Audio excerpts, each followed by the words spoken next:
Alors, je vais procéder au réveil de l'orgue avec mes 3 collègues, tout simplement parce que l'orgue s'est tu pendant plus de 5 ans.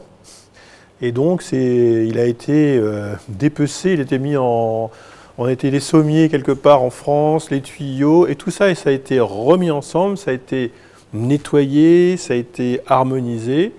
Et maintenant, donc, il va reprendre vie. Donc, il va falloir faire entendre, en fait, ce qui reste de l'orgue, cette nouvelle orgue d'une certaine manière, parce qu'il reprend vie.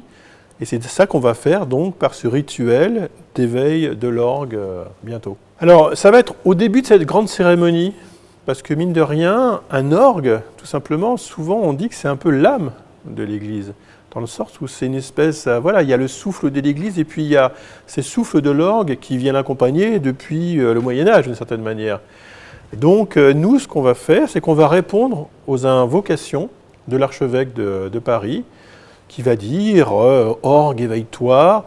Et chaque fois que l'invocation sera terminée, nous, on va répondre par une sorte de verset commentant ce qui vient d'être dit. Et ces versets, oh oui, il sera au moins aussi beau qu'avant, parce qu'il a été nettoyé, tout simplement. C'est-à-dire que du fait que, vous savez, cet orgue, d'une certaine manière, les tuyaux sont en étain et plomb, mélange d'étain et de plomb. On pouvait imaginer que une partie du plomb ou de l'étain aurait pu fondre, ce qui n'a pas été le cas. Mais par contre, c'était évidemment, il a été de poussière, de sueur, de tout ce qu'on veut. Ça a été dégagé, donc évidemment, il va resplendir, peut-être encore plus qu'avant, au sein de la cathédrale. Je vais jouer pas si longtemps que ça avant l'incendie, j'ai fait un concert. Mais surtout, ce que j'ai apprécié, c'est de